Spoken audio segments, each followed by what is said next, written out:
Hello and welcome to the Doctors Who Read Stuff. My name is Chris. I'm Chip.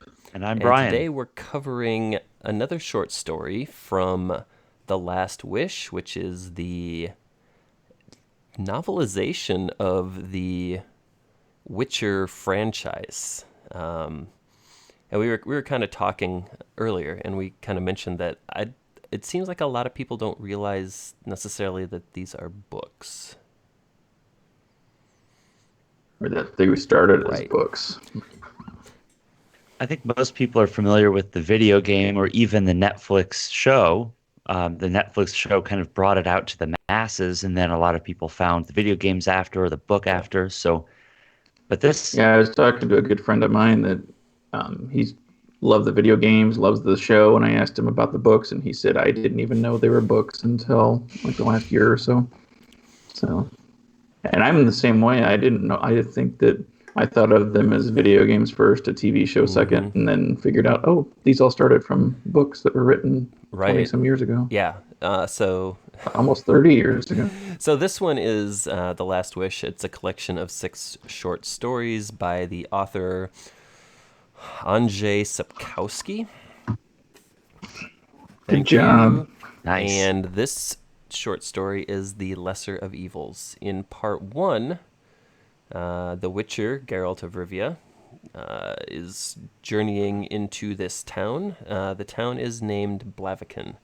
And he's hauling this. Well, he's not hauling a donkey.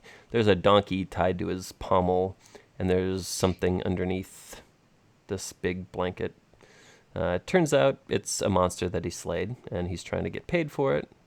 The town alderman says, "I can't pay you because I don't have anything, but we can go see the town wizard."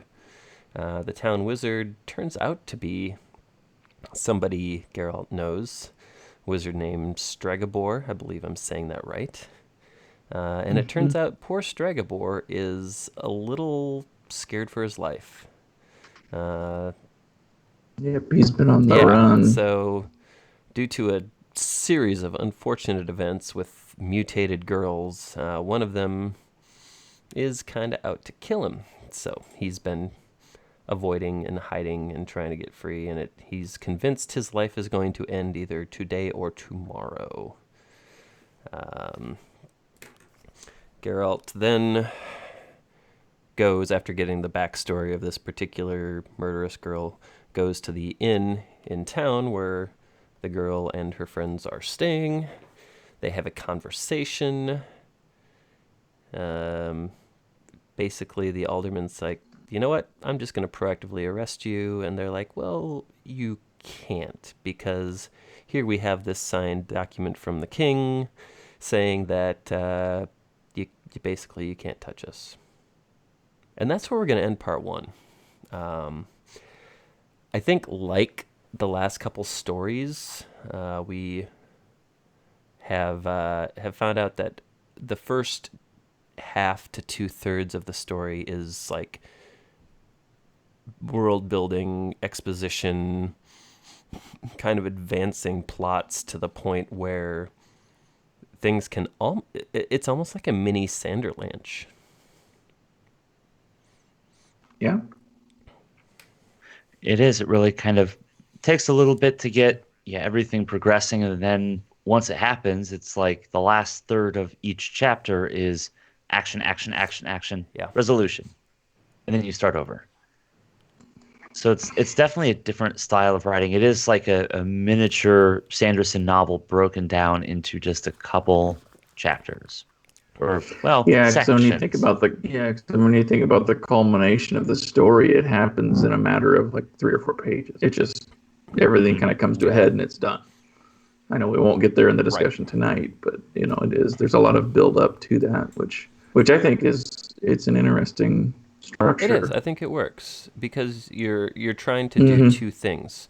You need to establish the world that you're in. You need to make it tangible. You need to make it feel like it's real, that it's lived in. But you also need that payoff at the end. You need like the build up on everything that you're kind of putting together. So I think it's a successful formula. I think it works well. It does, and I think it's an interesting formula, and especially in a short story. I guess having been an English major and dealt with a lot of different short stories, the whole art form of writing a short story, it's trickier than you would think to be able to create this much tension in a span of what 40 or 50 pages. In this case, I mean, sometimes longer, sometimes shorter, but to fully realize some of these characters, because to me, I think Renfri is a very realized, fully developed character in a very quick fashion. Stregobor is not maybe on the same level, but he's pretty well developed pretty quickly. So to be able to do that much characterization, still hold the captivation of the reader, and then bring it all together in some sort of conclusion. I mean, it's pretty deftly written. Yeah, and like the other stories, there's kind of like a little preface piece. So interspersed in between each of these stories, we've got like this little thing of like a chain of events that's The kind of temple happening that's supposed to like draw all these things together. And Yep. this one is, and they're getting a little more interesting the further we go, I think. Yeah, because this was the one with the Knights of the White Rose, or Yep. that's something Yep. something like that. Had come to the temple to basically tell Geralt, get Yeah. out of town. And they were saying it was from the prince of the land. But the interesting thing here is that is it Nineke or whatever the priestess' name is in the temple. Priestess of the Yeah, temple. She's yep. like she's like not having this because she's like, no, this is my Not temple. my You temple. don't get to come in here and make orders. I don't care who signed your decree. But when this thing closes, Geralt's like, yeah, I'll leave in 3 days. And one of the knights refers to him as the Butcher of Blaviken. And if you recall Yep. from the little synopsis I just did, that the town he's entering is Blaviken. And if you've played the games or if you've seen the Netflix series, you know that the Butcher of Blaviken is one of the names he's known by. So I think that's the tie-in, which kind of sends us off in this particular direction. But going to the short story, The Lesser Evil. He comes into town, like I said, with this donkey, with this creature covered up on the donkey's back, and I remembered this very vividly from the first episode of the Netflix series. I think I had read this short story once, maybe 3 or 4 years ago, and like parts of it kind of come back to me as I'm reading, but largely I don't remember what happened. So it's kind of cool to go back, kind of compare what they did on the TV series versus this. But what I liked was that he immediately has like this, when he goes in and talks to the alderman of the town, you can tell there's a familiarity there. Like he's going through these familiar places that he's been before, and like he has acquaintances and people that he knows. One kind of cool twist with this alderman, though, is you kind of get the sense that his hands are tied pretty much right away. Like you're used to going into, I've read enough other fiction where, the alderman is kind of like the local town sheriff. He's able to assert his authority and his law and everything goes. But here, you can tell that that's not this guy's MO. I mean, he kind of seems like he's bent by the will of the crowd. He doesn't really do a whole lot. No, and there's another line in here, and I'll have to look it up, but he talks about like the Lord of the region or something along that line that, it's like he knows where his bacon comes from, is what I remember the line being. So it's like, I don't want to mess this up. Right. So I'm really not going to take any risks and do anything that I, feel is kind of out of my wheelhouse or out of my realm of responsibilities. existing in corporate America for as long as we have, I think we all understand Hey, I'm gonna keep my the head down importance and of not rocking the boat. yeah, Good point. just keep my head down. I'm not gonna ask any questions. I'll just do what they ask me to do and get Exactly, yeah. paid. And, yeah. But Yep. there's like, this is largely, I think, to just drive certain areas of the plot forward, because his hands are tied, he can't pay, but conveniently there's a wizard in a tower that might be paying. He's been here. The wizard arrived like a year Yeah. or so ago, from what. So it's been more than a year since the Witchers last passed through I here. thought the but alderman said it had been like 2 years or something like that, but yeah. maybe something like that. That sounds about right. It's been a while, whatever the case.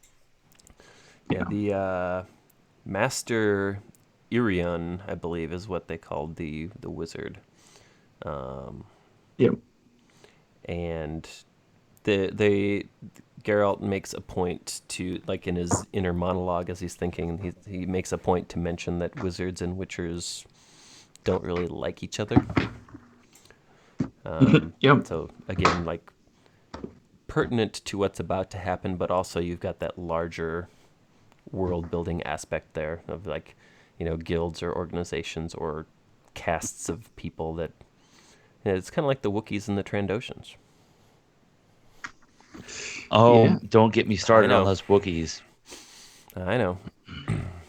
But one thing is, I know this is completely an aside, but as I was reading this, they were talking about the wizard Irian, and I kept confusing him with Eladin, who was, from Name of the Wind, which, hey, Yeah. we've done that book too.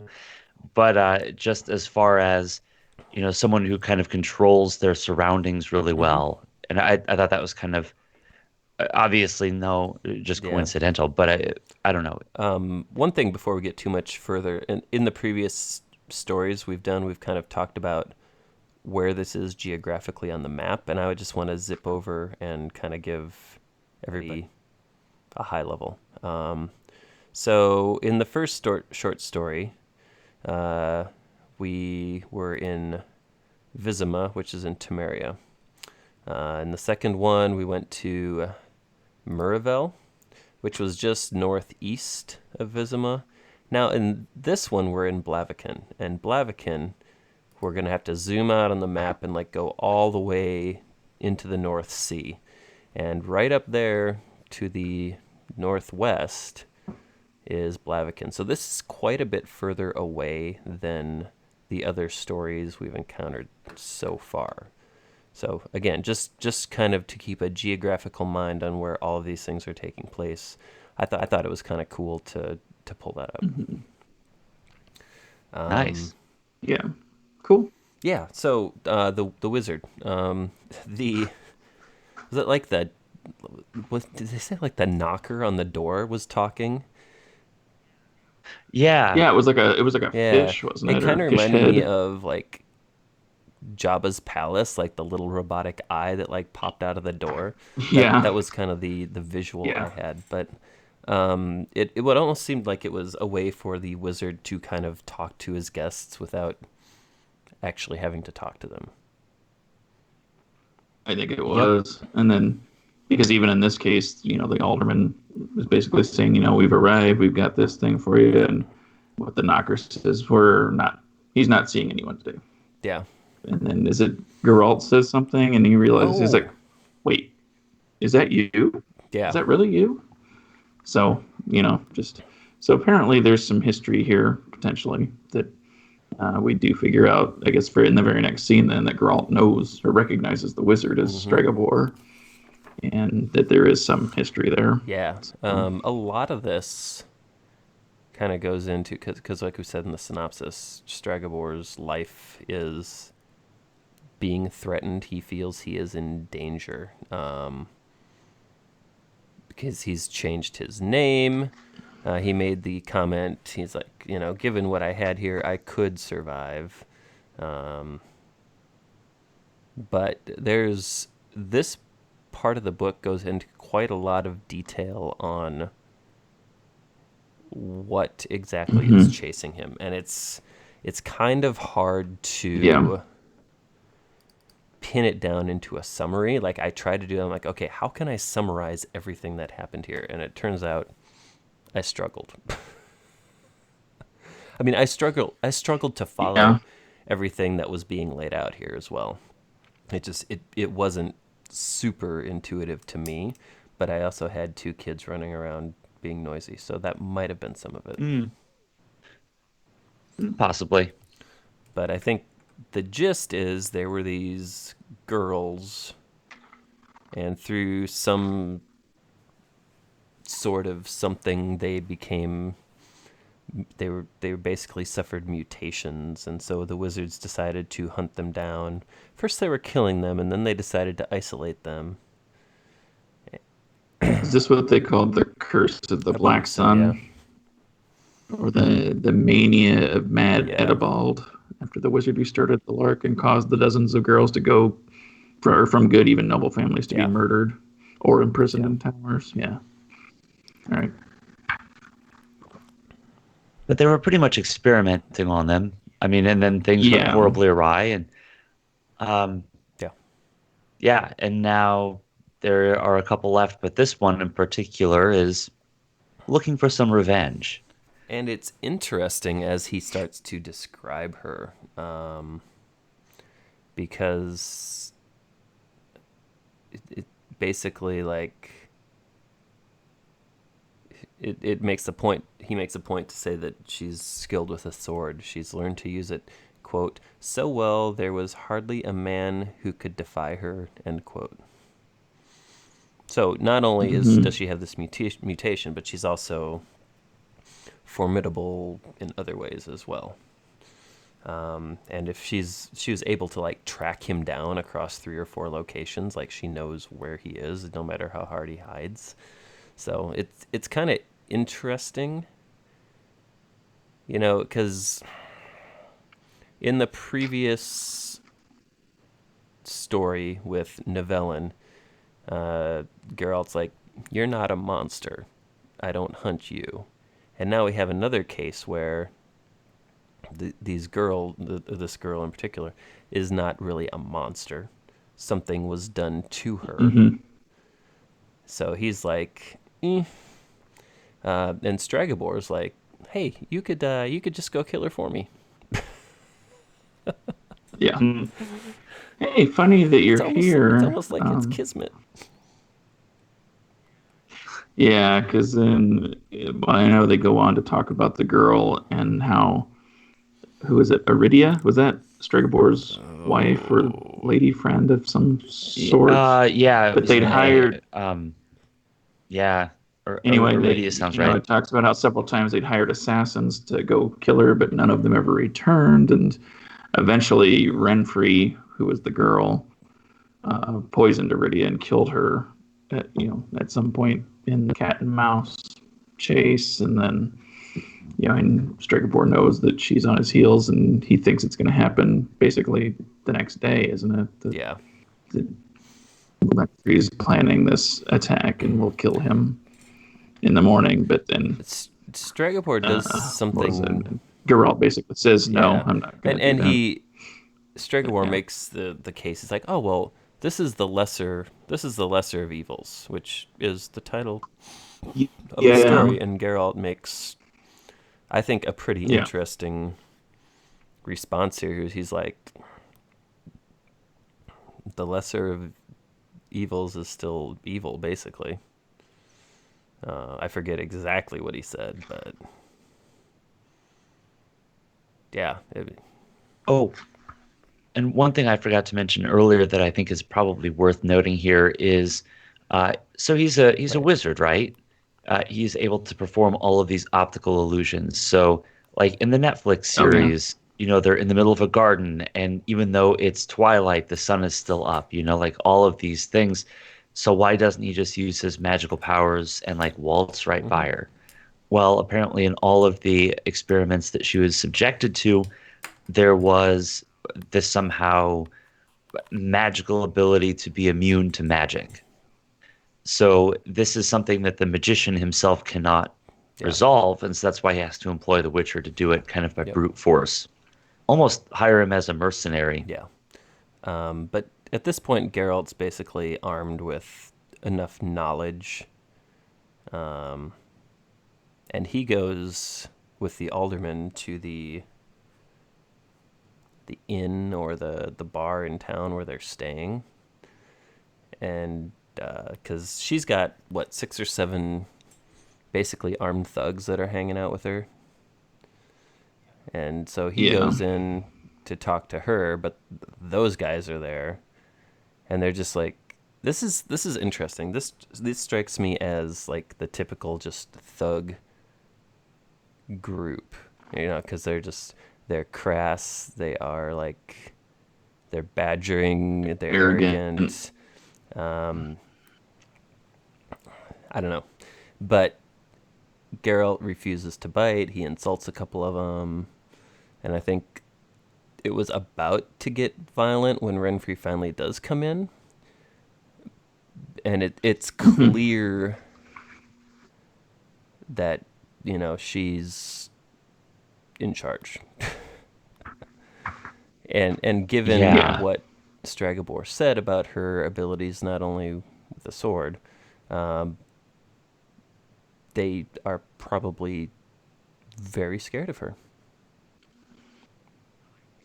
I like it how when she comes in, she just says, "Take it easy, boys. He just wants to talk to me. That's Mm-hmm. no crime.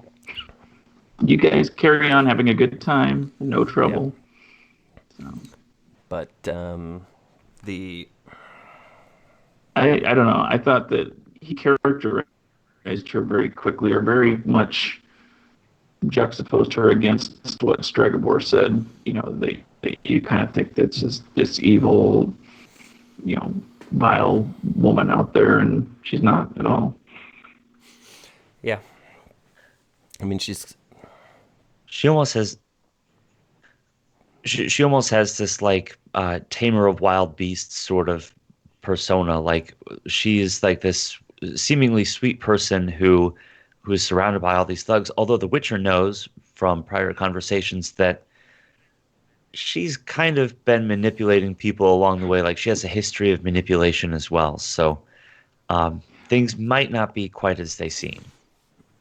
And he doesn't go into a lot of description on what she looks like, other than her hair is kind of it's straw colored, but it's a little bit like not all the same length, and but but she comes across as very attractive in the way mm-hmm. that he talks about her, which based on what Stregobor said, that she's this monster, she's evil, but then I know there's a scene coming up later. I don't think we'll get to it tonight, but where she's showing a lot of leg to Geralt, and apparently she looks pretty good, but doesn't look like One a thing, monster. Brian, you mentioned was the manipulation, and I wonder if part of her mutation allows her to plant suggestion to more easily manipulate people in there.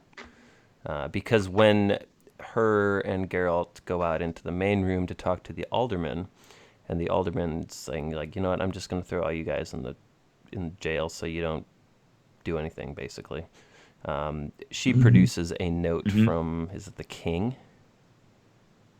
of the area, basically Yep. saying that they can't Yeah, be touched. the And Audion Geralt, when he's King. reading it, makes the Yep. comment, he's like, oh, this is not how you spell this word, implying, at least to me, that maybe one of, like Renfri or one of her crew wrote the note and convinced the king to sign it. I don't know. Yeah, because he does say the I seal appears to be authentic, Yeah, even though that word yeah. is not spelled right. mistreat. Although I Maltreat. I almost wonder if it's like if she's almost an enchanter of some sort. Like it's not really noted anywhere, but if she's either like a soothsayer or an enchanter, someone who has a good way with words. But again, one last thought about her is that her nickname was Shrike, or is it Shriek? Yep. Shrike. I Shrike. read it as Shrike, but uh, Well, a she kind of shrike is a has kind this of bird, if I remember right, isn't I don't know. news to me. it? But I don't know. she's well known for kind of seducing people and then impaling them. While they're still alive. So Yeah, yeah, yeah. that's a big Okay. no from me. Anyway, so basically, they can't arrest her. A shrike is a carnivorous. A shrike is a carnivorous bird. Carnivorous bird. But Please tell me they yep, don't have those there here you in go. the States. I don't know. It's derived from the Latin word for butcher, and some shrikes are also known as butcher birds because of their feeding habits. They have Oh, an absolutely brutal way of killing large Huh. prey. They impale them, basically, Well, that makes sense. with their wow. beaks. Interesting. So, don't know why I knew that a shrike was a bird, but I've got weird things rattling around in my head all Fair. the time. But yep. Impaling their victims, these strong birds first use a special maneuver to break the necks of small rodents. Yeah. There's a good picture of it on the Audubon Society website, too. I don't know if this must be one of the species or the common names, but a loggerhead shrike. Fun. That just sounds tough.